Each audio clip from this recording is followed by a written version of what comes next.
Muraho, uyu munsi nimuze twerekeze mu bikombe n'ibibaya by'umwaro w'umugezi wa Dnipa, tuzenguruka ibisagara bya Krivili, Nikopol na Pavlohrad ho mu ntara ya Dnipropetrovsk, ubwo tuzamuka mu bisagara biri kurwanirwamo inkundura bya Vilniansk, Olkiv, Huriaipol ho mu ntara ya Zaporizhia, tunyarukira mu burengerazuba bw'intara za Kharkiv, Donetsk na Luhansk, hose urusasu n'ibiturika biravuza ubuhuha mu nkuru zihariye kandi zitandukanye mu ntumbero za politike, iza gisirikare n'amacenga yo kuryaryana mu dutekerezo nka tumwe twabakame n'intare hambere bakiducira imigani ibi bya Instagram, Facebook na smartphone bitarabidobya bati intare yiruka kuri bakame ngo yikore ifunguro ry'umunsi rurageretse taritari no mu misozi n'amashyamba ya Ndiza hamwe rwa rushyi rwakubitiwe mbonye umutwa mu imanyuriro y'Ibyimana rwomonganye rukagera. Intare bicakiye bakama kaguru nuko bakame irashinyiriza ibwira intare iti waba umupfu kandi ubwo uzi ko wafashe ukuguru kandi ndi kwiruhukira, we nturora ko washinze imikaka mu muzi w'igiti.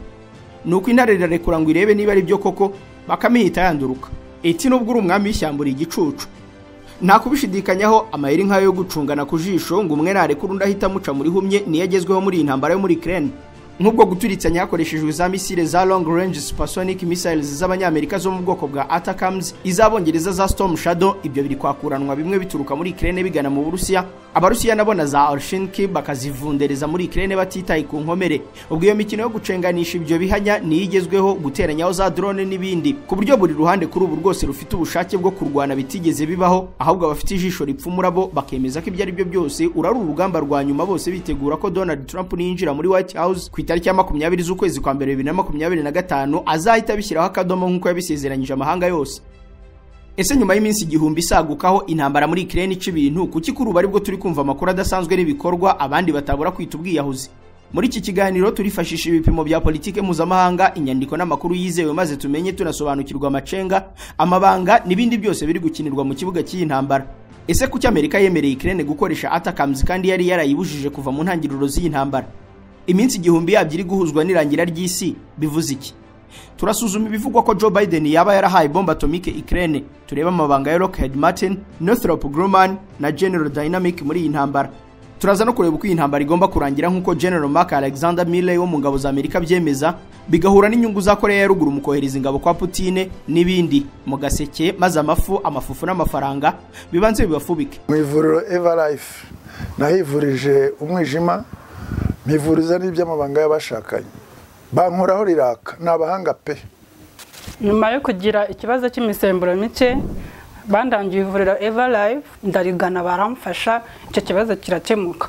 Nyuma naje kujyana n'umubyeyi wanjye afite ikibazo cya hypertension, ubu ngubu ni muzima. Nashishikariza abantu bafite ibibazo by'imisemburo bigatuma batabyara, bigatuma imihango yabo itaza neza nk'uko bikwiye, kuba mwagana ivuriro Everlife bakabafasha. Murakoze cyane. Ivuriro Everlife rikorera Nyabugogo rimaze kuba ubukombe mu Rwanda no hanze yarwo mu kuvura indwara bakoresheje imiti y'ibimera kandi itunganyijwe neza mu buryo bw'ibinini, poudre cyangwa liquide.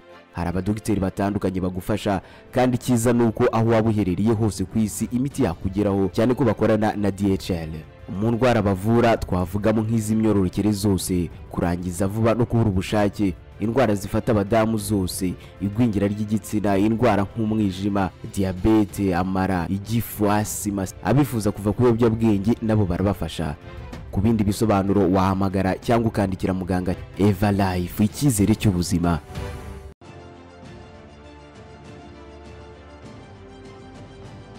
Inkuru nyamukuru dushatse twayitangirira mu nyubako Abarusiya bita Stadels, abongereza babisemuye nka Fortress inside the city. Iyi ikaba inyubako ishashe rwagati mu mujyi wa Moscow ku nkengero z'umugezi wa Moskova. Ni inyubako twese twamenye nka Kremlin. Mukabwibwa ikamataha y'inka ho kuwa kane ku itariki ya 21 z'ukwa 11 2024 nibwo nyir'ubwite wanabitangije byose yavuze amagambo arimo ibintu bitatu: ATACMS, Storm Shadow na Orshinki.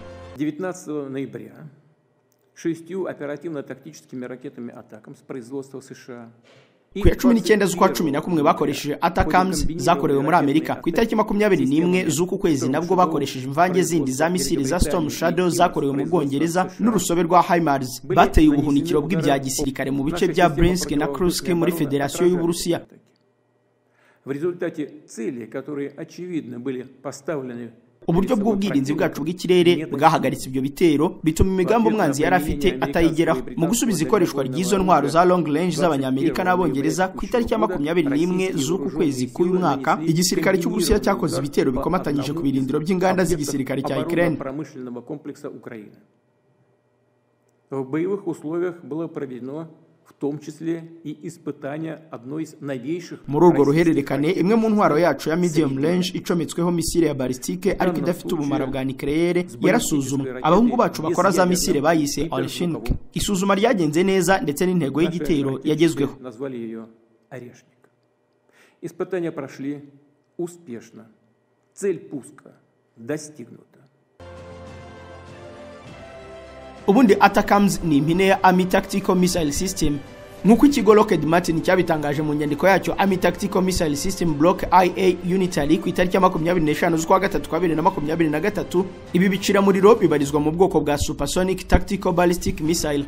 Misile zose zo mu bwoko bwa supersonic zigira umuvuduko wihuta kurusha umuvuduko w'ijwi. No kuvuga ko uri nko muri metero 100 nka guhamagara, ijwi ryanjye rigahagurukira rimwe n'iriya misile ya supersonic, ijwi ryajya kukugeraho mu gihe igisasu cya ATACMS kigeze muri metero 300 kuko gifite match ya gatatu. Match ni umuvuduko w'ibisasu n'ibindi byihuta kurusha umuvuduko w'ijwi. Mu yandi magambo, iki gisasu cyo mu bwoko bwa ATACMS mu isegonda rimwe kiba kigeze kuri kilometero 1. Kiba kandi cyaraswa ku burebure bwa mayiri 190. Ubigenekereje ubwo ni kilometero 300 z'uburebure. Ni mu gihe uburebure bwo kuva Kiev mu rwa mukuru wa Ukraine ugera i Moscow mu rwa mukuru w'Uburusiya bizwi ko harimo kilometero 755. Ibyo bisobanuye ko ibyo Ukraine irasa mu Burusiya nibura bigera mu bice byo mu burengerazuba bw'Uburusiya nka Belgrade, Bryansk, Krinsk, Kursk ndetse kure hashoboka byagera ni muri Kaluga. Umenye ko ubundi bisasu bigera kure Ukraine yari yemerewe gukoresha ni High Mobility Artillery Rocket System, bamwe mwamenye nka HIMARS. Izo rokete zo ziterwa nibura kure hashoboka muri kilometero 80. Akantu tutavuze nubwo kuva Kiev ujya Moscow ari kure, ariko niba koko nk'uko Ukraine byidoga kamwe mu duce tw'Uburusiya two muri Kursk babasha kukarashishamo ATACMS mu mijyi yo hagati mu Burusiya, n'ubundi ubwo ntibaba bafite ubushobozi bwo kugeza ibi bisasu kuko naho harimo intera ya kilometero 432. Ibirwanisho bya ATACMS nibura igisasu cyabyo kiba gifite uburebure bwa metero 4 ku muzenguruko w'umubyimba wacyo wa milimetero 610. Lockheed Martin iyi ngiyi ukomeza uyibuke ndaza kukwereka icyo tuza kuyimarisha. Yemeje ko iki gisasu kiba gifite uburemere bwa kilogarama 214 kandi kikayoborwa na GPS imwe kuyobora ikagushyitsa naho utazi ngo ba. Uko nyine niko nacyo bagituma neza, GPS ikakiyobora ku kadomo bagitumyeho akaba ariho kijya gukomanga ngo kibaho ubutumwa bagipfunyikiye.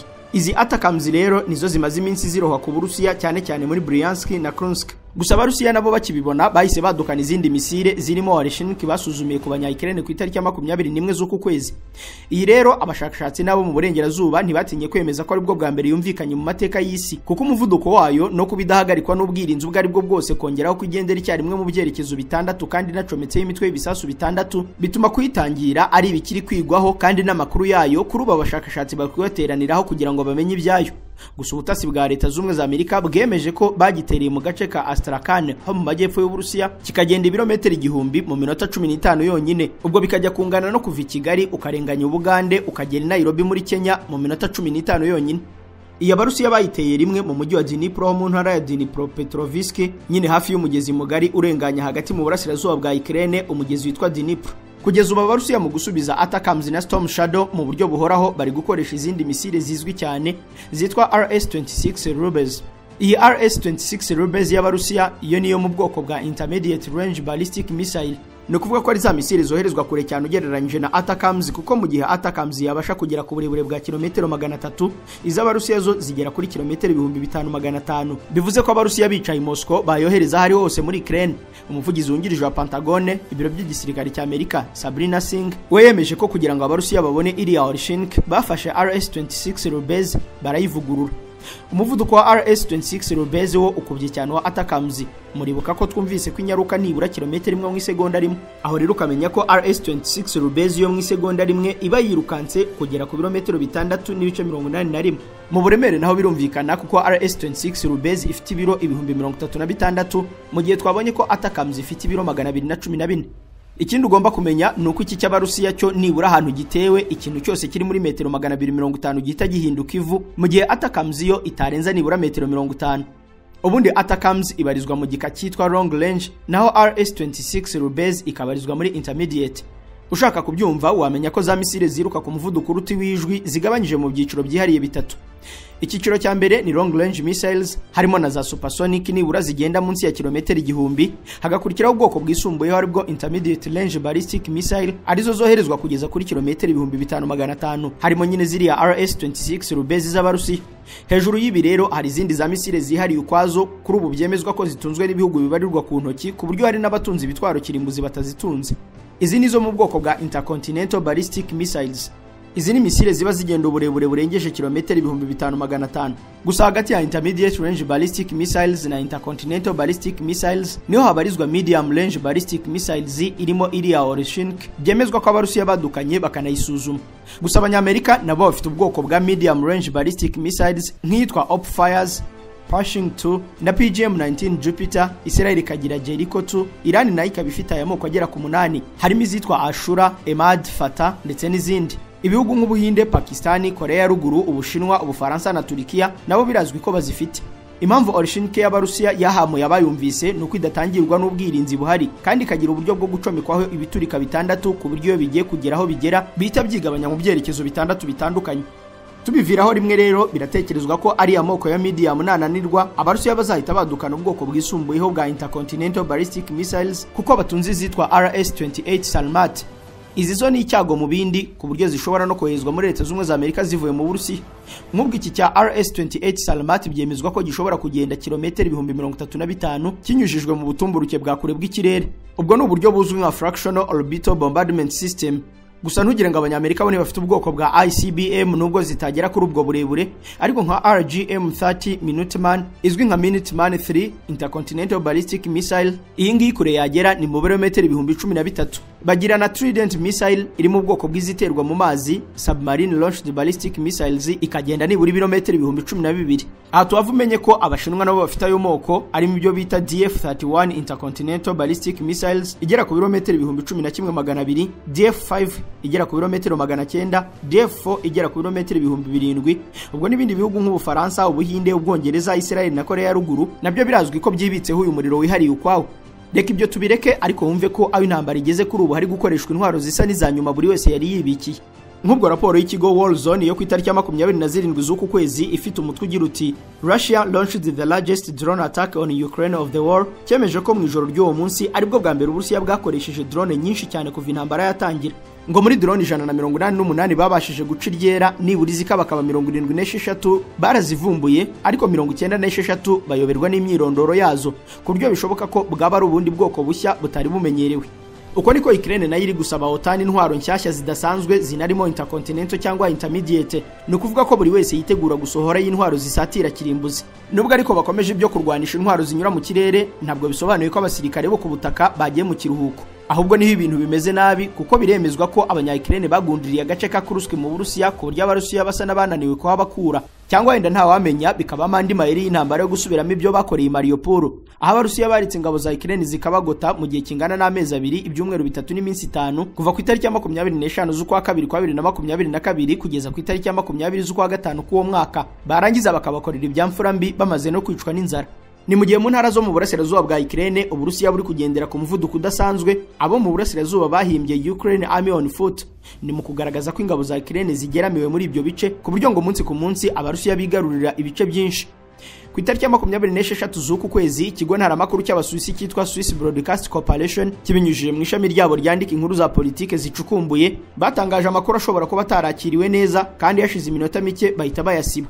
Baranditse bati Russia advances in Ukraine at fastest monthly pace since start of war, analysts say.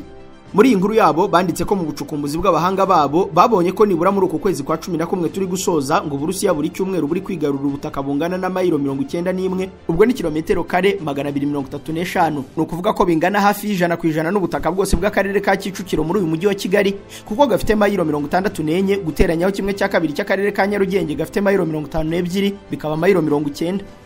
Iyi nkuru yaciye igikuba muri OTAN yose ku buryo ikigo Swiss Broadcast Corporation cyase kiyifunga, ariko wa musangira ngendo wanjye utajya abura udukoryo yari yamaze kuyibika, ndetse n'ibindi binyamakuru bibiri bikomeye byaje gushingira kuri iyi nkuru, maze nka Al Jazeera y'Abarabu nayo ku munsi wakurikiyeho yaranditse iti Russian forces are advancing in Ukraine at the fastest rate since the early days of the full-scale invasion in 2022. uko niko kandi abanyamakuru babiri b'ibiro ntaramakuru Reuters, Guy Falconbridge na Lydia Kelly bateruye bati Russia accelerates advance in Ukraine's east. Aba babajije umushakashatsi guturuka mu kigo cy'abanyafinland cyitwa Blackbird Group cyashinzwe ngo gikurikiranire leta ya Finland intambara yose ya Ukraine kuko baturanye n'Uburusiya, bakanagira amakenga ko nabo Putin yazana bakurikizaho aramutse arangije gupfukamisha no gukiranuka na Ukraine. Maze bwana Pasi Paroinen ababwira ko nibura muri uku kwezi kwa 11 ngo Uburusiya bumaze gufata ubutaka bungana na kilometero kare 667. Ubu kandi Uburusiya ngo buranasatira gutwara imijyi iri mu gace ka Kurakove kuko umujyi waho wa Pokrovsk ngo mu bigaragara icyumweru kirarangira bawujyanye, kandi ngo birakingurira amarembo yo kujya mu bice byindi byari bisigaye ku ntara ya Zaporizhia. Ni mu gihe Al Jazeera yo yandika ko umujyi wa Kopanki uri mu ntara ya Kharkiv Abarusiya nawo ngo bamaze kuwigarurira. Nkuko The New York Times byemeza mu nkuru, Trump's vote to end the war could leave Ukraine with few options. Ngo leta ya Joe Biden iri gutanguranwa mu kurundanya ubufasha bwose yabona ikabwoherereza Ukraine mbere yuko Donald Trump yinjira mu biro akabizambya. Bo bemeza ko amakuru ava muri White House avuga ko hari miliyari 9 z'idolari bagomba koherereza vuba na bwangu Ukraine. Ngo muri izo miliyari harimo ibikoresho bya gisirikare bifite agaciro ka miliyari 7.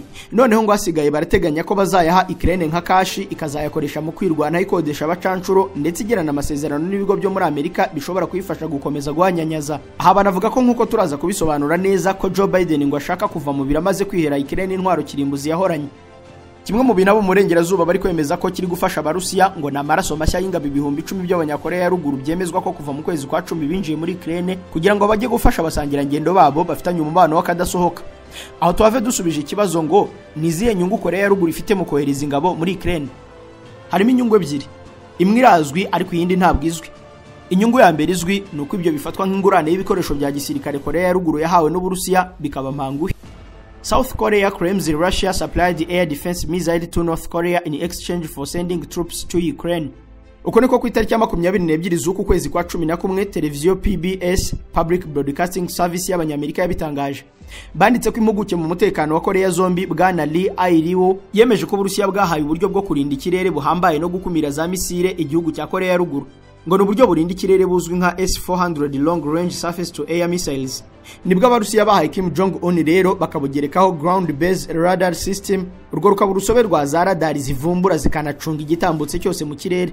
Ibi byose bikaguranwa ingabo 10,000 by'abanyakoreya ya ruguru. Ikintu cya kabiri Korea ya ruguru ishaka kuzungukira muri iyi ntambara no kugira ngo ku munsi wo gukemura aya makimbirane na izatumirwe ku meza y'abazasinya ko byose bibaye bihagaze nyuma yuko bisezeranyijwe n'amahanga ko mu buryo bwo kurangiza intambara cyangwa kuyisubika impande zose zifitemo uruhare rw'ako kanya zigomba gusinya. Ibyo abakimu bashobora gusaba ntihaburamo no gukurirwaho ibihano byinshi bashyiriweho nabo mu burengerazuba nyuma yuko bamaze kumenya no kwakira ko bafite ibitwaro kirimbuzi bakemera kuyakira muri politike y'isi ndetse igakingurirwa n'amarembo mu bucuruzi, imibanire n'ibindi bikorwa byose isa n'iyahejwemo ku isi hose. Ibi niko byagiye bigenda ku bihugu nka Pakistan n'Ubuhinde nyuma yo gucirira ibitwaro kirimbuzi. Babanje kwamaganwa no gufatirwa ibihano anakurikiraho no guhera mu bukene, ariko nyuma y'igihe isi irabyakira n'uburengerazuba burihanagura maze baraturana. Mwumvise ko harano tuvuze ameza y'abasinyirangizwa ry'intambara.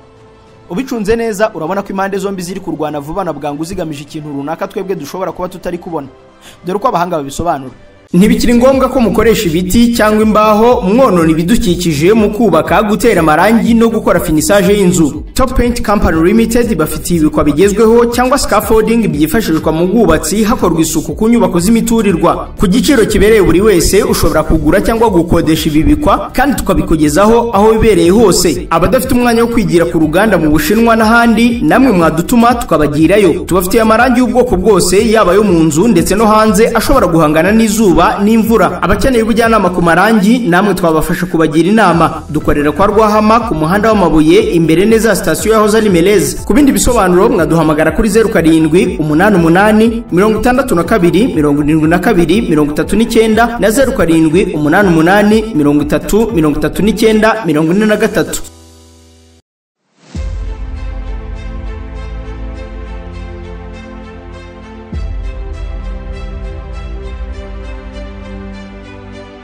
Birazwi ko ku itariki ya 20 z'ukwezi kwa mbere mu 2025 Donald Trump azarahirira kuba president wa Leta Zunze Ubumwe za Amerika. Ibyo bigatuma mu buryo bumwe cyangwa ubundi rero intambara ishobora guhindura isura kugeza no kurangizwa cyangwa gucumbikwa muri bumwe mu buryo butandukanye butarasobanurwa, ariko ushatse wakwemeza gutya ku itariki ya 13 z'ukwa 9 2024 GD Vance wari uri kwiyamamaza kugira ngo abe vice president Donald Trump ubwo yari mu kiganiro cyitwa The Sean Ryan Show cyarurangiranwa aho ari umukomando muri Navy SEAL. Sean Ryan yamubajije umugambi n'inzira we na shebuja bazarangizamo intambara ya Ukraine, avuga ko bazasaba Ukraine, Uburusiya n'abanyaburayi bose bakicara hamwe, noneho OTAN ikemeza ko itazahirahira yakira Ukraine nk'uko Uburusiya bwabisabye, noneho Ukraine nayo ikarahira ko itazigera isubira kubisaba.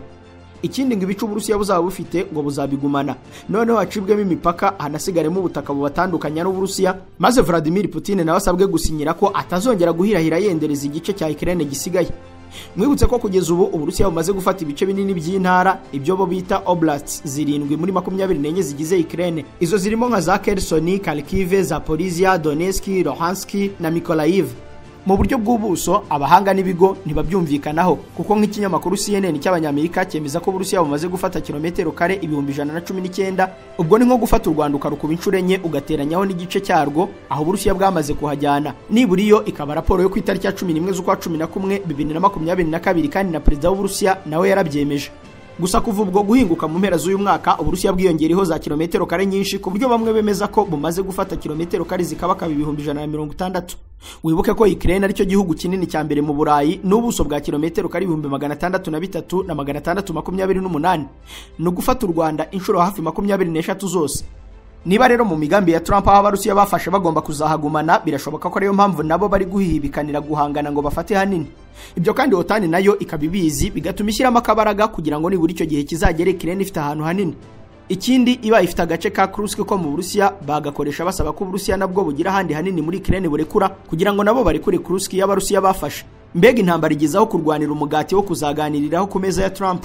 Kugeza aho rero wahita wibaza ngo ninde uzabutsinze cyangwa ninde uzabahungutse. Ese n'Abarusiya bazaba bungutse iyo minyago? Ubundi se mu by'ukuri ninde uzatsinda akungukira no muri iyi ntambara? Uyu munsi mu Rwanda hari imbuga za internet 20 zisurwa cyane kurusha izindi. Urwo rwawe cyangwa se urw'ikigo cyawe nta rurimo ndetse nta nubwo rukubyarira umusaruro kubera kutazi Afrinovators, kompanyi ya mbere y'ikoranabuhanga y'impuguke zitanga serivisi zose z'ikoranabuhanga nko kubaka imbuga za internet, kuzicunga no kuzibyaza amafaranga. Aba n'ubitabaza usibye kukubakira urubuga rwa internet rwiza, hari n'ibindi bintu bitanu bazakorera website yawe ihita itangira kubyara umusaruro. Urubuga rwawe bazarukorera ibyitwa search engine optimization cyangwa se SEO. Uku ni ugukora ku buryo website yawe izajya igaragara byoroshye kuri Google, Microsoft, Bing n'izindi mbuga shakiro. Niba ari urubuga rw'ubucuruzi, ibicuruzwa byawe bizahita bigera kuri benshi. Bazakubakira uburyo bwo kwamamaza website yawe ku mbuga nkoranyambaga kandi bagukorera ibyitwa pay per click. Ibi ni ukwishyura udufaranga duke cyane, maze imbuga nkoranyambaga nka Facebook, Instagram, LinkedIn cyangwa se Google bakakwamamariza. Banagukorera email marketing, ari byo kugira liste nini ya email woherereza abantu ubabwira ibyo ukora. Ibi nibyo Afrinovators bazobereyemo. Niba ufite urubuga rwa internet rwaba urukorerwaho ubucuruzi, urw'ikigo kitari icya leta, urwamamazwaho serivisi nk'ubukerarugendo, urutangirwaho amasomo n'ibindi, inzira yonyine yo kurumenyekanisha no kurubyaza umusaruro ni Afrinovators Limited. Bahamagare cyangwa ubandikire kuri WhatsApp kuri 07 85 73 70 cyangwa ubandikire email kuri info@afrinovators.com cyangwa usura urubuga rwabo rwa internet y3.afrinovators.com. Ushobora no kubasura aho bakorera mu mujyi wa Kigali muri Town Center Building inyuma ya Simba Supermarket.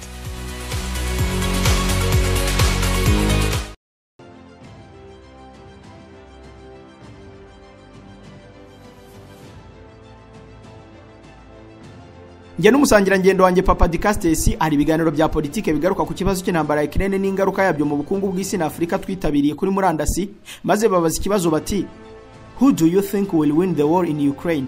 Ubwo babaza guzatsinda intambara muri Ukraine. Abarusha abandi gusobanura ibya politike bati ni Ukraine kuko Uburusiya bwayiyenjeho kandi biragaragara ko yihagazeho imbere y'Uburusiya bwatekerezaga ko mu cyumweru kimwe bazaba bakemuye ikibazo. Ubwo abandi bati birazwe ko ari Uburusiya gukomeza mu mpaka, ariko umusangira ngendo igisubizo yagikubiye mu nteruro yanteye ishema kandi ishobora kutugeza ku bindi bisobanuro bihambaye. Ati Lockheed Martin and their friends are winning and shall win this war, while everyone else is losing and shall lose forever. Ibyo mureke tubyumve biratugirira umumaro. aha yashakaga kuvuga ko ikigo Lockheed Martin n'inshuti zacyo aribo bari gutsinda intambara, ko ari nabo bazayitsinda mu gihe abandi bose bari kuyitsindwa bazanayitsindwa ubuziraherezo. Ibi bishobora kukugora kubyumva, ariko reka tubisobanure. Ubundi inyungu mu ntambara no gutsinda intambara bipimwa ku munzani hagendewe ku byavanywemo kugera no ku ngaruka yasize. No kuvuga ko turebye nko ku Burusiya na Ukraine bari guhanganira mu ntambara by'ako kanya, bizwi ko buri wese amaze guhomba bitavugwa, ku buryo nk'uko ubutegetsi bwa Amerika bubyemeza ngo nibura igihugu cya Ukraine kimaze gupfusha abantu bangana n'ibihumbi 57,500 hakurikijwe imibare yo mu kwa 10 k'uyu mwaka. Ni mu gihe ibihumbi 250 kuri ubu ngo ari ibisenzegeri kubera ibikomere. Ibigo Media Zona, Meduzu na Book of Memory Group byo byemeza ko nibura kugeza mu kwezi kwa 11 k'uyu mwaka ngo abantu ibihumbi 66,435 b'abanya-Ukraine bamaze gupfa, mu gihe abarenga ibihumbi 15 baburiwe irengero bya burundu kugeza mu 2023. Nyamara abahanga batagize aho begamiye bo bakavuga ko iba ari ukubeshya, kuko mu ntangiriro z'uyu mwaka ku itariki ya 9 z'ukwezi kwa 2024 ikinyamakuru ABC News mu nkuru Hospital sees a 30% rise in serious wounded Ukrainian soldiers says doctor, bavuze ko hari umuhanga umunya-Ukraine witwa Professor Yuri Yurchenko wababwiye ko kugeza ubwo amaze gupfa abanya-Ukraine bangana n'ibihumbi 500, kandi ngo buri kwezi hapfa nibura ibihumbi 30. Ibyo bisobanuye ko tubikozemo imibare kuva mu kwezi kwa 2 kugeza muri uku kwa 11 ubwo haba hamaze kwiyongeraho nibura ibihumbi 300, wabiteranye ibihumbi 500 bya kiriya gihe bikaba ibihumbi 800 ku ruhande rwa Ukraine. Aho kandi umenye ko buri munsi byiyongera. N'ubu none aho nkora iki kiganiro ndabona amakuru yemeza ko abantu babiri bamaze guhitanwa n'igisasu mu majyaruguru ashyira uburasirazuba bwa Ukraine mu mujyi wa Sumi, bigasobanura ko buri segonda abantu barapfa abandi bagakomereka. Ibyo ukabyongeraho kureba amafoto y'ukuntu imijyi yari amabengeza nka Dnipro, Kharkiv, Donetsk, Makivka, Zaporizhia, Mariupol, Luhansk, Horlivka kuri ubu yahindutse ibisigaratongo byituriwemo n'amahuku n'ibindi bisimba. Nta kabuza ibyo bita bikumvisha ko za miliyari z'amadolari zimaze gutikira mu buryo icyo gihombo kizagarurwa mu myaka magana. Rero nta bwoko bw'intsinzi ubwo ari bwo bwose bwakwishyura ibyo bihombo n'ibindi tutabonera umwanya. Ni mu gihe nk'uko bihurizwaho na kiriya kinyamakuru ABC News ndetse n'ikigo Media Zona kihaye kubara abapfa muri Ukraine muri raporo yacyo yo mu ntangiriro z'uku kwezi kise Russian Casualties in Ukraine Media Zona Count Update, cyemeza ko Uburusiya nabwo bumaze gupfusha nibura abantu ibihumbi 79,819 mu gihe ubwo mu kwezi kwa 6 kwa 2023 Yevgeny Prigozhin yigaragambyaga yigeze gutangaza amakuru ko Uburusiya kugeza muri uko kwezi bwari bumaze gupfusha abantu ibihumbi 120, naho imibare ya BBC yo muri uko kwezi ikavuga ko ari abantu ibihumbi 174 n'abantu 64. Ubwo nabo kandi bikorwa remezo nk'iyo hari cya misile cyo muri Ukraine kibavunderejweho ntibibura kurindimuka. Nubwo atari byinshi nk'uko Ukraine byifashe, ariko akangari ka za miliyari bamaze gushora muri iyi ntambara nikagira ikibariro, kandi karakiyongera kuko ku itariki ya 27 z'uku kwa 11 inteko ishinga amategeko y'Uburusiya yemeje ko mu gisirikare bagomba gukoresha tiriyoni 13 n'igice z'amaruble, ubwo ni nka miliyari 125 z'idolari muri iyi mirwano yonyine. Ni mu gihe mu mwaka ushize bari barakoresheje tiriyoni 10 n'igice z'amaruble, ubwo ni miliyari 98 n'ibice 4 z'amadolari. Aho rero birumvikana ko buri ruhande rwamaze kugera mu gihombo kizira inyungu. Uko ni nako bimeze ku bihugu biri inyuma ya buri gihugu, kuko nabyo inkunga z'amafaranga, ibikoresho kugeza no ku batekinisiye babo bagiye batikirira muri iyi ntambara. Abantu bari kungukira muri iyi ntambara kandi ntacyo bahomba, ku buryo ndetse uruhande rwose ruzatsindwa, yaba Ukraine yaba Otani cyangwa Uburusiya, b'intsinzi baba bayifite wasanga koko ari Lockheed Martin n'inshuti zayo. Impamvu yumve neza gutya. Good evening and welcome. The Ukrainians are dying and the Americans are making money. Mwiriweho kandi bahaye ikaze. Abanya-Ukraine bari gupfa naho Amerika iri gukoresha amafaranga menshi buri munsi, buri munota iyi ntambara iri gukomeza. The biggest American defense related manufacturers, ibigo bikomeye by'abanyamerika bishinzwe iby'umutekano no gucura ibikoresho bibyerekeye, ibigega byabyo biri gutumbagira. Amerika igiye gukorera amamiliyari, ahubwo menya ari nka za tiriyoni bashobora kuzakorera muri iyi ntambara. And most of that money will come to the United States of America, ladies and gentlemen. Ayo mafaranga yose azigira muri Amerika. Niba mutanyizera ngaho ni murebe ku isoko ry'imari n'imigabane y'ibigo byo muri Amerika nka Lockheed Martin, ikigo gikora imbunda, ikoranabuhanga rya gisirikare, indege n'ibindi bikoresho byifashishwa ku rugamba. Like General Dynamics. So many others. Murebe General Dynamics n'ibindi byinshi. Icyo uri kubona nuko inyungu kuri ibi bigo ziri gutumbagira buri uko abanya-Ukraine bari gupfa. As Ukrainians die. As hundreds of Ukrainians die, they make lots of money. Uko abanya-Ukraine amagana bari gupfa, abanyamerika bakorera ibifaranga bibarirwa mu mabiliyoni. Buri uko ibiturika byisuka ku mazu hirya no hino muri Ukraine, maze ibigo birengera agateka kazina muntu muri Amerika bigakusanya agahinda, n'ubundi Amerika ntibiyibuza gukorera amafaranga. The Americans are actually making lots of money. As innocents like the 21-year-old student yewe n'inzirakarengane nk'abanyeshuri b'imyaka 21 bari guhitanwa n'ibiturika i Kharkiv, Amerika ntibibuza gukorera amafaranga. Dore Uburayi buritegura gutanga amamiliyoni menshi yo kongera ubwirinzi. And most of the money, I repeat, almost all of that money, ayo mafaranga yose, bisubiramo ayo mafaranga yose azakirwa na Amerika. So yes, ladies and gentlemen, the USA will make a lot of money. Yego, bagabo namwe bagore, Amerika izakorera amafaranga menshi. Iki kikaba n'igihugu gikomeje koshya abanya-Ukraine babatera akanyabugabo ko gukomeza amakimbirane. Yes, the Ukrainians are brave, and they have shown tremendous resolve and spirit. Yego, abanya-Ukraine ni intwarane ndetse bari kugaragaza ishyaka ridasanzwe mu gukunda igihugu cyabo bikomeye. Ariko disi babaye inzirakarengane z'ibitambo by'umukino w'abanyamerika wo gukorera amafaranga. Nimunyumve nabi, sindi kuvuga ko Putin ari mukuri cyangwa uburyo ari gukoresha ari ukuri. Don't get me wrong. I'm not saying at all that Putin is correct.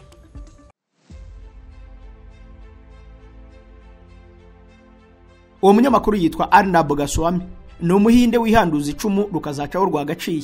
Ibyo bintu yavugaga ngo abanyamerika bari kungukira muri iyi ntambara, ntugire ngo ni abanyamerika bose, kuko burya mwabantu mwe rubanda ntibajya bamenya amanyanga ya politike, inyungu ndetse n'ibihombo by'ibihugu byabo. Rimwe na rimwe n'abanyapolitike kugeza no kuri perezida w'igihugu, burya nabo baba bafite amakuru, igihombo n'inyungu nke cyane ku ntambara nyinshi. Abantu bungukira mu ntambara kurusha abandi ni ibigo bicura intwaro bigatanga serivisi n'ibikenerwa byose mu gisirikare. Muribuka hano twabonye ko ATACMS zikorwa n'uruganda rwa Lockheed Martin. Muribuka ko The New York Times yemeza ko nibura muri miliyari 9 bagomba kuva mu biro boherereje abanya-Ukraine, nibura miliyari 7 zigomba kujyanwa nk'ibikoresho, ndetse nayo ngayo miliyari 2 zisigaye Ukraine ikazayaha ibigo byo kubaha serivisi yo gukomeza kurwana. Ubwo nyine abafite ubwonko bukoresha 5G mwabyumvise ko abakora ibyo bikoresho bakanatanga izo serivisi aribo barundanyiriza hamwe izo miliyari 9 zose. Si izo zonyine nayo yatanzwe yose ni gutya byagenze. Ibigo bicura intwaro bikanatanga serivisi zose zikenewe mu ntambara yo muri Ukraine birimo Lockheed Martin ku isonga. Ikora za misile karahabutaka nyine zirimo long range, intermediate na intercontinental. Aho ukamenya ko iyo ATACMS imwe rudori irashwe ku Burusiya, ako kanya iki kigo gihita cyinjiza akayabo ka miliyari hafi 2 z'amanyarwanda, kuko mu nkuru icukumbuye ATACMS What we know about missile system Ukraine has used to strike Russia ya BBC, bemeza ko nibura misile imwe ikoshwa miliyoni 1.5 by'amadolari. Aho kandi haba hatarajyaho ibiyitwara n'ibiyitera. M270 Multiple Launch Rocket System cyangwa M142 High Mobility Artillery Rocket System HIMARS, izo nazo zikorwa kandi zikagurishwa na Lockheed Martin.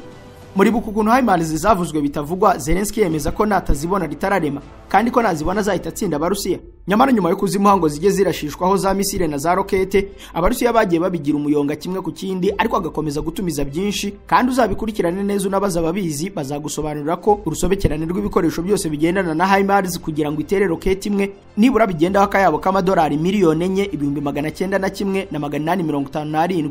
Aho uteranyije ya miliyoni 1.5 y'amadolari ya ATACMS uhita wumva yo Lockheed Martin hita yinjiza. Si Lockheed Martin yonyine, kuko n'ibindi bigo bikora ibikoresho bya gisirikare nka General Dynamics ikora za tanks za gisirikare, Northrop Grumman icuruza ikanakora ikoranabuhanga ryo kugenzura ikirere, ntiwibagirwe na Boeing umubyeyi wo gukora indege rutura z'intambara n'izitwara ibyikorerwa by'ubugari burebure bw'igitangaza, nko kwikorera izindi ndege rutura ku buryo ariyo mukarani y'ibikoresho byose bijyanwa muri Ukraine nayo iri mu zigomba kwinjiza. Ariko ntiwibagirwemo na kampani ya Elon Musk yitwa SpaceX icuruza ikirere binyuze muri za satellite zigenzura ikirere n'ikoranabuhanga ryose rishingiye mu kurinda, gutata, kuvumbura no gutangatanga ibicaracara mu kirere, ku buryo kuva intambara yatangira mwese murabizi ko ubutunzi bwe bwikubye amagana. Abandi bakire nka Bill Gates, Zuckerberg, Buffett bose bakamubona mu bitugu arenga bakayoberwa ibibaye. Nta kindi kitari inyungu mu mirambo n'isenywa mu ntambara yo muri Ukraine, kandi sinaho honyine. Hari indi nkuru nababwira. Abanyaburayi bakimara kubona ko Putin ateye Ukraine bahise batahwa n'ubwoba, maze inteko zishinga amategeko zaho zisaba za leta gutangira kugura intwaro nyinshi z'ubwirinzi n'ibikoresho bya gisirikare biri ku rwego rwo kugamburuza Abarusiya, kongeraho ubwirinzi bw'ikirere n'izindi serivisi zibarwa mu bifurumbu $100 rw'amadolari n'amayero. Uko niko ibihugu nka Sweden, Finland, Denmark, Switzerland, Ubudage byose byacuritse amakofi bihereza Elon Musk na biriya bigo bya Lockheed Martin, Northrop Grumman na za General Dynamics babahizo mari. Aho rero ntitwabura no kubabwira ko igisirikare cya Ukraine kigambana n'ibi bigo, maze Zelensky akabyuka yikarakasa ko natabona ubwoko runaka bw'imbunda n'umubare runaka ritarema, ubwo agahita yemeza ko OTAN igomba kugenda ikirwanira intambara yayo, dore ko ababereye mu ruharuro mu buhinge bwabo. Ubwo rero ako kanya ibihugu bya OTAN byose birakoteza bigateranya bigashyira ibi bigo kugira ngo amahoro ahinde, Putin atazabita imbwa amaze kubatsinda. Ku mugani rero wa Papa Dicastes, Lockheed Martin and their friends are winning and shall win this war, while everyone else is losing and shall lose forever. Ibi kandi hari undi muntu uzi hafi ya byose kuri iyi ntambara yigeze abivuga mu minsi yashize, rwose avuga ko nta muntu n'umwe uzungukira mu ntambara ya Ukraine, ngo bose bazahomba kandi uko intambara itinda ngo ibihombo bizakomeza kwiyongera, uhunguka abantu isi yose itazi. Kuva ku itariki ya mbere z'ukwezi kwa 10 mu 2019 kugeza ku ya 30 z'ukwa 9 2023, General Mark Alexander Milley yari umuntu wa mbere ukomeye kurusha abandi bose mu gisirikare n'umutekano wa Amerika, kuko yari chairman of the Joint Chiefs of Staff. Nukuvuga ko yari we muyobozi w'akanama k'abakomeye kitwa Joint Chiefs of Staff. Ukamenya ko irari itsinda ryihariye ry'abayobozi bose bashinzwe umutekano kuva kuri Minisitiri w'Ingabo, Secretary of Defense, inama nkuru y'umutekano, National Security Council, inama nkuru y'umutekano w'imbere mu gihugu, Homeland Security Council, ugateranya abayobozi b'ingabo, Chiefs of Army, Marine Corps, Navy SEAL, Air Force, Space Force na Chief of the National Guard Bureau. Abo bose nibo bahurira hamwe bagakora itsinda karundura ryitwa Joint Chiefs of Staff. Iryo ryose rero muri kiragiye nakubwiye ryari munsi y'ububasha bwa General Mark Alexander Milley. Ibyo bikiyongeraho ko mu mategeko uyahita b'umujyanama mukuru mu by'umutekano kuri Perezida na Minisitiri w'Ingabo. Uyu rero mu kwa 11 kwa 2022 yatangaje amagambo ati "No one would win a long war in Ukraine." Yashakaga kuvuga ko nta n'umwe uzatsinda intambara y'igihe kirekire muri Ukraine. Nyuma byaje gusobanurwa neza ku itariki ya 21 z'ukwa 12 kwa 2023 n'ikigo ntangazamakuru gishamikiye kuri Pentagon na CIA kitwa Foreign Affairs mu nyandiko yacyo "No one would win a long war in Ukraine. The West must avoid the mistakes of World War I." Abavuze ko amagambo ya General Milley ari guteza kangononwa muri OTAN yose, kandi ngo nta numwe bamuvuguruza cyangwa ngo agira amakuru menshi kumurusha, ku buryo kumuhakanya kwa ari ukwigiza nkana. Kandi murabibona ko nyuma y'imyaka 2 bivuze, ibihugu byose bimaze kunegekara, umubare w'abapfa wikubye inshuro magana, ibikorwa remezo byarangiritse, ihungabana ry'ubukungu ku isi yose, kugeza no kuri wowe wicaye cyanzarwe Kabusunzu cyangwa mu bisi byahuye na zabwera mvura, hose buri ingaruka z'iyi ntambara zamaze kukugeraho. Nubihakana uzasoma inkuru yitwa "Uko gutakaza agaciro k'ifaranga ry'u Rwanda byahanitse imibereho y'abanyarwanda mu mwaka wa 2023-2024." Ni inkuru y'ikinyamakuru kitwa inyarwanda.com. Ubwo rero uragira ngo iyi ntambara ya Ukraine yabiburamo akaboko. Uretse ko hari n'izindi mpamvu yenda twazanaramburira gasambi bidukundiye, ariko rwose iyi ntambara ntiyabiburamo akaboko. Aho rero nubwo buri wese ari kubihomberamo, ariko abunguka nuko bunguka, ibyo twabibonye. Noneho rero niba buri wese yarahombye, niki kiri kumaranirwa ko intambara isa nkaho iri kurwanirwa ku muvuduko uri hejuru cyane, ku buryo bigaragara ko yaba OTAN yaba Ukraine cyangwa Uburusiya basa nkaho bari gusiganwa n'ikintu runaka. Ikoranabuhanga rimaze gutera imbere ku buryo umunsi tuzaba dufite imodoka ziguruka nabwo hazaba hari abantu bazi kuzikanika. Hazaba hari ibigo nka Korea Automobile Training Center, ikigo cyigisha tekinike cyabiherewe uburenganzira na Rwanda TVET Board. Ikigo gitanga ubumenyi buri ku rwego mpuzamahanga kandi mu gihe gito. Twigisha umuntu ibirebana na tekinike y'ibinyabiziga bigezweho kuva ku bumenyi bwo hasi kugera abaye umu engineer. Ikigo cyashyizeho uburyo bwo gutanga ubumenyi n'ubunararibonye ku binyabiziga bigezweho. Abize gukanika mu bihe byo hambere bari mu bahawe ikaze mu kwihugura ku binyabiziga bigezweho. Abarimo kwiga ubu nabo nuko. Nimuze mwihugure mugendane n'umuvuduko ikoranabuhanga muri uru rwego rigezeho. Abize muri Korea Automobile Training Center bose uko bakabaye, icyo bahuriyeho ntabwo ari ubumenyi bwo ku rwego rwo hejuru gusa, ahubwo banahuriye ku kuba basigaye bikorera. Nibo batanga akazi kubiza handi. Abatunzi imodoka ni mutugane tubahugure ku mikorere n'imikoreshereze yazo mu gihe kitarenze isaha imwe, ubumenye byinshi ku kinyabiziga utunze. Abifuza kugura imodoka cyane cyane zifite ikoranabuhanga rigezweho ni mutugane tubagira inama y'imodoka mwagura.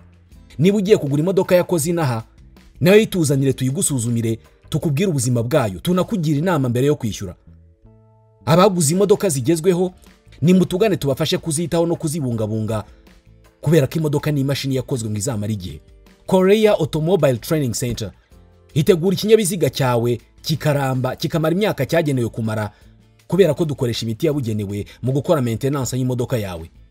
Iyo uzanye imodoka yawe ifite ibibazo uyisubira nayo yabaye nshya, igasubirana agaciro ku isoko. Dukorera igikondo kuri Mereze ya mbere iruhande rwo kwa Padiri. Hamagara 07 86 20 60 Kimwe mu bintu bidashobora kubaho mu bigaragara ni ukugera ku ntsinzi yitwa Total Victory. Mu buryo bw'intambara aha ni ugutsinda umwanzi wawe byanyabyo maze akemera akayamanika, akanakurahirira Imana nka Ares, Imana y'intambara mu Bugereki bwo hambere, Imana Mars y'intambara muri Roma yo hambere, nibagirwe Horus, Seti, Anul, Montu, Imana z'intambara mu Misiri yo hambere, ko atazigera yongera kuzitura isengesho ryo kukurwanya, kukwendereza no kugushotora. Iyi ntsinzi rero ntabwo izagerwaho, ariko hari igice cy'intsinzi ku mpande zombi kizagerwaho. urugero ku mpuzandengo ya 85% Uburusiya buzatwara nibura 20% by'ubutaka bwa Ukraine nayo izagumana ubwigenge ku gice kizaba gisigaye, kandi umubano, ubufasha n'imikoranire na OTAN bikomezwe kugira ngo Abarusiya batazongera kuharenga, ku buryo bashobora no guhita bahabwa ibitwaro kirimbuzi kugira ngo Putin cyangwa undi Murusiya uzaba ayoboye atazongera kubatugarika ababwira ko niba batemeye gupfuka amashobora kubarimbuza umujinya. Ikindi, OTAN izaba itahatereye ibaba cyane. Tutaribagirwa muri iyi minsi hakwiriye amakuru avuga ko Joe Biden ngo yaba yarahaye Ukraine intwaro kirimbuzi, ubwo akaba hagiye kwaka umuriro w'igishyito. Na hano mu Rwanda hari bagenzi bacu nabyumvanye. Ubundi iyi nkuru yakwiriye isi yose yamamajwe n'abanyamakuru bane ba The New York Times, Helen Cooper, Andrew Kramer, Eric Schmidt na Julian Barnes. Mukabwibwa itariki ya 21 z'uku kwa 11 basohoye inkuru twigeze no kwitaho hejuru, isi yose yasamiye hejuru. Ni inkuru yagiraga iti Trump's vow to end the war could leave Ukraine with a few options. Ubwo bashakaga kutubwira ko umwidogo wa Trump wo kurangiza intambara ushobora gusigira Ukraine amahitamo mbarwa. Bavuze ko imigambi ya Trump yo kurangiza intambara ya Ukraine irimo no kurekera Uburusiya uduce yafashe, nkuko na Vice President J.D. Vance aherutse kubigarukaho akanabitangaho igishushanyo mbonera. Muri iyi nkuru mu gaka ka gatatu uturutse hasi banditse interuro yaciye igikuba ku isi yose bati Several officials even suggested that Mr. Biden could return nuclear weapons to Ukraine that were taken from it after the fall of the Soviet Union.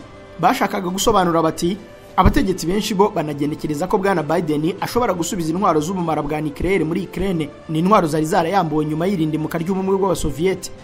Ayo magambo niyo yashingiyeho n'abanyamakuru b'isi yose bemeza ko byarangiye ubwo Ukraine yabonye ibitwaro kirimbuzi, ubwo intambara kirimbuzi kabigiye gutangira, noneho ibyahanuwe bishingiye ku myaka igihumbi nk'uko byanditswe muri Bibiliya bikaba bigiye gusozwa, cyane cyane iyo birebewe kuri ziriya misile za ATACMS Amerika ya Ukraine.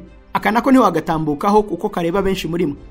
Dore impamvu iminsi igihumbi ihuzwa na ATACMS bikitwa irimbuka ry'isi. Uramutse ushiritse ubute ukabara umunsi kundi kuva ku itariki ya 24 z'ukwezi kwa kabiri kwa 2022 ubwo kugeza ejo muri ku itariki ya 19 z'ukwa 11 uyu mwaka, ubwo igihugu cya Ukraine cyatangiraga gutera za ATACMS zemezwa ko arizo mbarutso y'ibyago bije, usanga nibura ari iminsi igihumbi yuzuye. Iyo ubumbuye Bibiliya ugasobanuza icyo umubare igihumbi uvuga, cyane cyane mu by'ubuhanuzi bw'ibyo kurangira ihangana ry'ikibi n'icyiza, Satani n'Imana, uhita ubona impamvu abashingira ibi bitekerezo kuri Bibiliya bafite ubwoba. Mu gitabo cy'ibyahishuwe igice cya 20 umurongo wa mbere kugeza ku wa 3 bavuga ko iminsi igihumbi ari ukurangira kwa Rusuferi, kuko ari yagomba kuba boshye kugira ngo naba ayimaze byose bizabe birangiye. Bati mbona marayika amanuka ava mu ijuru afite urufunguzo rufungura ikuzimu, afite n'umunyururu munini mu ntoki ze. Afata cya kiyoka aricyo ya nzoka ya kera ariyo mwanzi Satani, arakiboha kugira ngo kimare imyaka igihumbi. Akijugunya ikuzimu, arakinga, ashyiraho ikimenyetso gifatanya kugira ngo kitongera kuyobya amahanga kugeza iyo myaka igihumbi izashirira. Aho rero ukaba wabanyomoza uti rero bavuze ko ibyo byose bizaba mu myaka igihumbi, kandi bya Ukraine n'Uburusiya ni iminsi igihumbi. Ako kanya bagahita bakwirukankana mu rwa kabiri rwa Petero igice cya 3 umurongo wa 8 handitse hati bakundwa mumenye ko ku mwami Imana umunsi umwe ari nk'imyaka igihumbi, n'imyaka igihumbi ari nk'umunsi umwe. Ibyo rero bikaba iby'abizera n'abemera ibyanditswe muri Bibiliya, dore ko hari n'abatabyemera bakabyita ubutekamutwe, bakiyemerera ibyanditswe n'abandi bahanga muri siyansi. Yego, bakemera nka biriya The New York Times yanditse, bigahita bibihame ko nyine ariko bimeze. Aha rero icyo wamenya mu kuburungushura kose twasanze ko ibyo kuba Ukraine yarahaye intwaro kirimbuza atari byo, imigambi yo kuzijyanayo ni ibitekerezo byo kugenekereza, kandi na The New York Times yahereweho yakoresheje ijambo ko hari abategetsi bagenekereza, bakekeranya, bibaza n'ibindi nk'ibyo byakwitwa kuraguza umutwe. Aho rero ntiyabyemeje. Akadomo. Ikindi niwumva bakubwira ko ngo Ukraine yambuwe intwaro kirimbuzi nyuma y'isenyuka ry'umwe bw'Abasoviete, aho ntuzumve nk'uko byakwijwe hose ko ari igihugu cya Ukraine cyambuwe intwaro kirimbuzi. Oya, icyabaye nuko mu gihe cy'umwe bw'Abasoviete igihugu cy'Uburusiya nicyo cyayoboraga kandi kigakora ibintu byose. Rero hari intwaro kirimbuzi cyari cyarashyize muri Ukraine nk'ubutaka bwabarizwaga mu mwe bw'Abasoviete. Nyuma y'isenyuka rero Abarusiya bajyanye imari zabo i Moscow ndetse n'ubutegetsi bwari bugiyeho Kiev, babubwira ko butazakinisha ibyo guhengereza uko byakorwaga ngo babisubiremo. Ibyo byose byakorewe i Budapest mu murwa mukuru wa Hongiriya ku itariki ya 5 z'ukwa 12 ku 1994 mu masezerano yitwa Memorandum on Security Assurances in Connection with Ukraine's accession to the Treaty on the Non-Proliferation of Nuclear Weapons. Ni amasezerano icyo gihe yasinyweho n'Uburusiya, Ukraine, Amerika, Ubwongereza na Ireland y'Amajyaruguru. Gusa bemereye Ukraine ko rwose nta muntu uzayihungabanya, ko kandi Uburusiya bufatanyije n'ibyo bihugu bagiye kuyirebera agashimwa ko gusubiza izo mari z'abandi bari bacumbikiye mu binyacumi birenga 3. Hari abandi batekereza ko iyo Ukraine koko ibifite bombe atomike ngo Uburusiya ntibwari kuyendereza. ibyo byo birazwi ko rwose gutunga ibitwaro kirimbuzi ari gasopo ku muntu wese ushaka kwikwegera mu ntambara kwiyenzaho keretse ari wowe mwiyenjeho mukarwana ariko nta watinyuka kugutangizaho intambara nk'uko kwa Putin kuri Ukraine abizi kubitse bombe atomique. Nk'ubwo byonyine nyuma yuko Joe Biden yemereye Ukraine gutera za ATACMS imbere mu Burusiya, isi yose yahise itangira kwikanga, abandi batangira gutuma kuri Putin bamusaba bati nyaboneka nturakare cyane, iki gisaza gishaje cyandavura, uhumura ni iminsi mike kikagenda. Icyo batinyaga nuko kurasa kuri Putin niyo waba wirwanaho, ariko kuko atunze ibyo bose bazi, ibyo bibikosa n'amahano buri wese yumva bikitwa ko bari kumwiyenzaho ku buryo amarangamutima ye abaye mabi bitaba byiza. Yewe n'abanyapolitike b'imbere muri Leta Zunze za Amerika bahise batangira gutuka Joe Biden cyane, bamubwira ko ashaka gukwegera isakaga. Joe Biden arimo arava mu biro ariko arashaka mu bugome bwinshi gusiga atangije intambara ya gatatu y'isi nyuma yo kwemerera Ukraine gutera za misile zambukiranya imipaka mu Burusiya. Uwo ni umunyapolitiki ukomeye muri Amerika, akaba n'umudepite uhagarariye Leta ya Georgia mu nteko ishinga amategeko ya Amerika, yitwa Tyler Green, niko yahise atangaza. Vladimir Putin nawe uzi kubigendera yahise ababwira ko ibyo ari bibareba n'ibiciro rwo gupfa ibyo bazabyisimamaho. Nk'ubwo ako kanya ku itariki ya 20 z'uku kwa 11 bamaze kumutera ATACMS, amakuru ateye ubwoba yahise ava i Moscow ku munyamakuru Steve Rosenberg ati published today a Kremlin decree lowering the nuclear threshold. Uyu munsi Kremlin yasohoye mu igazeti ya ibwiriza ryo gutegura ibitwaro kirimbuzi. Kuva ubu Uburusiya bwashyizeho uburenganzira bwo gukoresha ibitwaro kirimbuzi kabone n'ubwo bwaraswaho n'intwaro zisanzwe, ngo icyo gitero kigapfuba cyavogereye ubutaka n'ubusugire bw'Uburusiya. Mu cyumweru gishize Perezida Putin yari yasezeranyije guhindura amahame ngenderwaho ikoreshwa ry'intwaro kirimbuzi. Uyu ukaba ari umuburo usobanutse ku Burayi na Amerika wo kutemerera Ukraine kuyirasaho na za misile zirenganya imipaka. Nyuma yaho undi muburo udasanzwe, Uburusiya bwahise butangira gukora imyitozo yo gukoresha ibitwaro kirimbuzi. Iyi ikaba ari impuruza y'umuburo y'Uburusiya kuba mu burengerazuba wo kutarenga umurongo utukura. Dusoza rero intambara yo muri Ukraine mu minsi isaguka y'igihumbi imaze kuba ikibazo mpuzamahanga. Bisa nk'abanyapolitike b'isi yose bamaze kuyirambirwa, cyane cyane abanyaburayi n'abaturage b'abanyamerika, kuko miliyari 183 z'idolari z'imisoro yabo zimaze kuyitikiriramo. Uko niko abanya-Ukraine n'abandi banyaburayi nabo babona ko ibyo bishoyemo bitazarangira neza. Yewe abarusiya nabo barabara bakabona ko ingaruka zihungabana ry'ubukungu rizakurikira intambara ishobora kuzabakura mu myanya y'imbere, dore ko ibihugu nk'Ubuhinde, Ubushinwa na Indonesia byo byungukiye cyane mu mitungo kamere abarusiya babahaye nyuma yo guhagarika ubucuruzi kubera ibihano nabo mu burengerazuba. Ubwo rero abarusiya nabo nta kabuza bari gusenga uwabaha byose bikaba birangiriye aha, bagapfa kuba banyaze biriya bice, kongeraho ishema, igitinyiro no kutazeyukwa, dore ko bo baca n'umugani wasemuwe mu Cyongereza bati better to be slapped with the truth than kissed with a lie. Byarutwa ugacekwa urushyi n'ukuri aho gusomwa n'ikinyoma. Amafufu n'amafaranga bibafubike. Bye.